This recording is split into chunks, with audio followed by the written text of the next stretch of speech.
परमेश्वर के दैनिक वचन। उस समय यीशु का कार्य समस्त मानव जाति के छुटकारे का था। उन सभी के पापों को क्षमा कर दिया गया था जो उसमें विश्वास करते थे। जब तुम उस पर विश्वास करते, वो तुम्हें छुटकारा देता। यदि तुम उस पर विश्वास करते तो तुम पापी नहीं रह जाते। तुम अपने पापों से मुक्त हो जाते। यही है बचाए जाने और विश्वास द्वारा उचित ठहराए जाने का अर्थ। फिर भी जो विश्वास करते थे, उन लोगों के बीच वो रह गया था जो विद्रोही थे और परमेश्वर के विरोधी थे, और जिन्हें अभी भी धीरे धीरे हटाया जाना था। उद्धार का अर्थ ये नहीं था कि मनुष्य पूरी तरह से यीशु द्वारा प्राप्त कर लिया गया था, बल्कि ये था कि मनुष्य अब पापी नहीं रह गया था, कि उसे उसके पापों से मुक्त कर दिया गया था। अगर तुम विश्वास करते थे कि तुम अब कभी भी और पापी नहीं रहोगे, उस समय यीशु ने बहुत से ऐसे कार्य किए जो उसके शिष्यों की समझ से बाहर थे, और बहुत ऐसी बातें कहीं जो लोगों की समझ में नहीं आईं। इसका कारण ये है कि उस समय उसने कोई स्पष्टीकरण नहीं दिया। इस प्रकार उसके जाने के कई वर्ष बाद मत्ती ने उसकी एक वंशावली बनाई, और अन्य लोगों ने भी बहुत से ऐसे कार्य किए जो मनुष्य की इच्छा के अनुसार थे। यीशु मनुष्य को पूर्ण करने और प्राप्त करने के लिए नहीं, बल्कि कार्य का एक चरण करने के लिए आया था, जो कि स्वर्ग के राज्य के सुसमाचार को आगे बढ़ाना और सूली पर चढ़ने का कार्य था। और इसलिए एक बार जब यीशु को सूली पर चढ़ा दिया गया, तो उसके कार्य का पूरी तरह से अंत हो गया। किंतु वर्तमान चरण विजय के कार्य में अधिक वचन बोले जाने चाहिए, अधिक कार्य किया जाना चाहिए, और कई प्रक्रियाएं होनी चाहिए। इसलिए भी यीशु और यहोवा के कार्यों के रहस्य प्रकट होने चाहिए, ताकि सभी लोगों को अपने विश्वास में समझ और स्पष्टता मिल जाए, क्योंकि ये अंत के दिनों का कार्य है, और अंत के दिन परमेश्वर के कार्य की समाप्ति के हैं, और इस कार्य के समापन का समय है। कार्य का ये चरण तुम्हारे लिए यहोवा की व्यवस्था और यीशु द्वारा छुटकारे को स्पष्ट करेगा, और ये मुख्य रूप से इसलिए है ताकि तुम परमेश्वर की 6000 वर्षीय प्रबंधन योजना के पूरे कार्य को समझ सको, और इस 6000 वर्षीय प्रबंधन योजना के अर्थ और सार की सराहना कर सको, और यीशु द्वारा किए गए सभी कार्यों और उसके द्वारा बोले गए वचनों के प्रयोजन, और यहाँ तक कि बाइबल में अपने अंधविश्वास और श्रद्धा को समझ सको। ये सब तुम्हें पूरी तरह से समझने में मदद करेगा। यीशु द्वारा किया गया कार्य और परमेश्वर का आज का कार्य दोनों तुम्हारी समझ में आ जाएंगे। तुम समस्त सत्य, जीवन और मार्ग को समझ और देख लोगे। यीशु द्वारा किए गए कार्य के चरण में यीशु समापन कार्य किए बिना क्यों चला गया? क्योंकि यीशु के कार्य का चरण समापन का कार्य नहीं था। जब उसे सूली पर चढ़ाया गया तब उसके वचनों का भी अंत हो गया था। उसके सूली पर चढ़ने के बाद उसका कार्य पूरी तरह समाप्त हो गया। वर्तमान चरण भिन्न है। केवल वचनों के अंत तक बोले जाने और परमेश्वर के समस्त कार्य का उपसंहार हो जाने के बाद ही उसका कार्य समाप्त हुआ होगा। यीशु के कार्य के चरण के दौरान ऐसे बहुत से वचन थे जो अनकहे रह गए थे या जो पूरी तरह स्पष्ट नहीं थे। फिर भी यीशु ने जो कहा या नहीं कहा उसकी परवाह नहीं की, क्योंकि उसकी सेवकाई कोई वचन की सेवकाई नहीं थी और इसलिए सूली पर चढ़ाए जाने के बाद वो चला गया।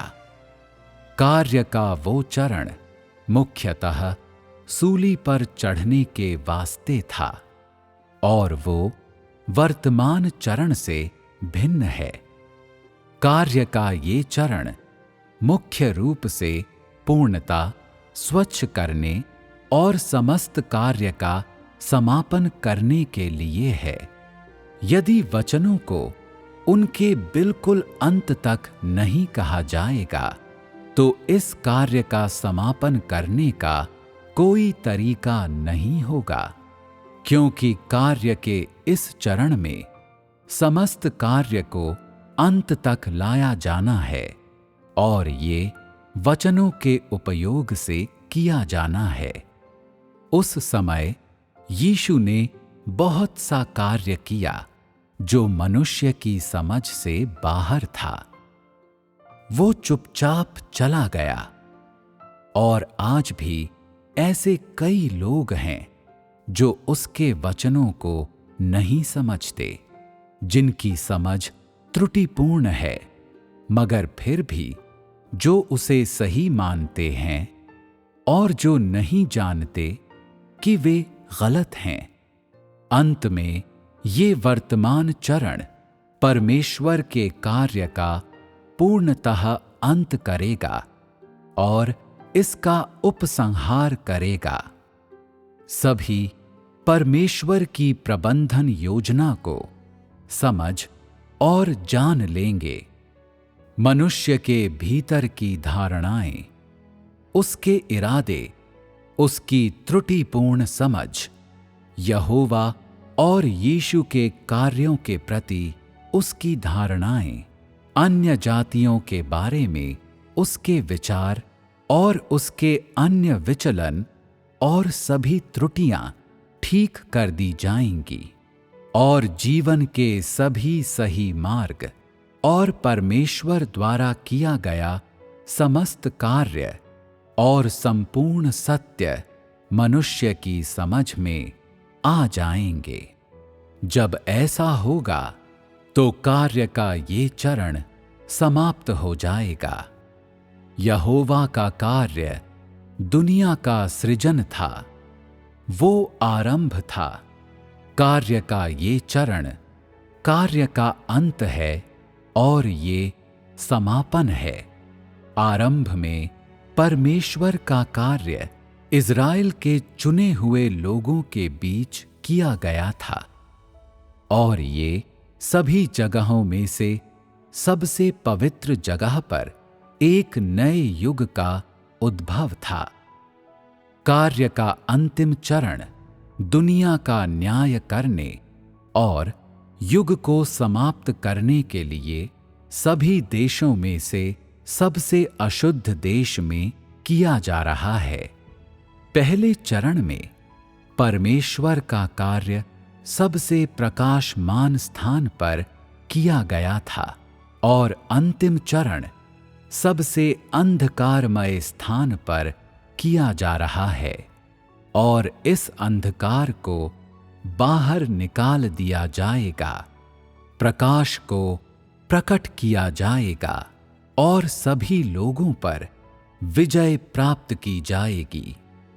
जब सभी जगहों में इस सबसे अशुद्ध और सबसे अंधकारमय स्थान के लोगों पर विजय प्राप्त कर ली जाएगी और समस्त आबादी स्वीकार कर लेगी कि परमेश्वर है जो सच्चा परमेश्वर है, और इसका हर व्यक्ति को सर्वथा विश्वास हो जाएगा, तब समस्त ब्रह्मांड में विजय का कार्य करने के लिए इस तथ्य का उपयोग किया जाएगा। कार्य का ये चरण प्रतीकात्मक है। एक बार इस युग का कार्य समाप्त हो गया तो प्रबंधन का 6000 वर्षों का कार्य पूरी तरह से समाप्त हो जाएगा। एक बार सबसे अंधकारमय स्थान के लोगों को जीत लिया गया तो कहने की आवश्यकता नहीं कि हर अन्य जगह पर भी ऐसा ही होगा। वैसे तो केवल चीन में विजय का कार्य सार्थक प्रतीकात्मकता रखता है। चीन अंधकार की सभी शक्तियों का मूर्त रूप है और चीन के लोग उन सभी लोगों का प्रतिनिधित्व करते हैं जो देह के हैं, शैतान के हैं, मांस और रक्त के हैं। ये चीनी लोग हैं जो बड़े लाल अजगर द्वारा सबसे ज्यादा भ्रष्ट किए गए हैं, जिनका परमेश्वर के प्रति विरोध सबसे मजबूत है, जिनकी मानवता सर्वाधिक अधम और अशुद्ध है, और इसलिए वे समस्त भ्रष्ट मानवता के मूल आदर्श हैं। इसका मतलब ये नहीं है कि अन्य देशों में कोई भी समस्या नहीं है। मनुष्य की धारणाएं समान हैं, और यद्यपि इन देशों के लोग अच्छी क्षमता वाले हो सकते हैं, किंतु यदि वे परमेश्वर को नहीं जानते तो वे उसका विरोध तो अवश्य करते होंगे। यहूदियों ने भी क्यों परमेश्वर का विरोध किया और उसकी अवहेलना की? फरीसियों ने भी क्यों उसका विरोध किया? यहूदा ने क्यों यीशु के साथ विश्वासघात किया? उस समय बहुत से अनुयायी यीशु को नहीं जानते थे। क्यों यीशु को सूली पर चढ़ाए जाने और उसके फिर से जी उठने के बाद भी लोगों ने उस पर विश्वास नहीं किया? क्या मनुष्य की अवज्ञा पूरी तरह से समान नहीं है? बात बस इतनी है कि चीन के लोग इसका एक उदाहरण बनाए जाते हैं, और जब उन पर विजय प्राप्त कर ली जाएगी तो वे एक आदर्श और नमूना बन जाएंगे और दूसरों के लिए संदर्भ का काम करेंगे। मैंने हमेशा क्यों कहा है कि तुम लोग मेरी प्रबंधन योजना के सहायक हो? चीन के लोगों में भ्रष्टता, अशुद्धता, अधार्मिकता, विरोध और विद्रोहशीलता सर्वाधिक पूर्णता से व्यक्त होते हैं और अपने सभी विविध रूपों में प्रकट होते हैं। एक ओर वे खराब क्षमता के हैं और दूसरी ओर उनके जीवन और उनकी मानसिकता पिछड़े हुए हैं और उनकी आदतें, सामाजिक वातावरण, जन्म का परिवार सभी गरीब और सबसे पिछड़े हुए हैं। उनकी स्थिति भी निम्न है। इस स्थान में कार्य प्रतीकात्मक है और इस परीक्षा के कार्य को उसकी संपूर्णता में पूरा कर दिए जाने के बाद परमेश्वर का बाद का कार्य बहुत बेहतर तरीके से होगा। यदि कार्य के इस चरण को पूरा किया जा सका तो इसके बाद का कार्य अच्छी तरह से हो जाएगा। एक बार जब कार्य का ये चरण संपन्न हो जाएगा तो बड़ी सफलता पूर्णतः प्राप्त कर ली जाएगी और समस्त ब्रह्मांड में विजय का कार्य पूरी तरह समाप्त हो जाएगा।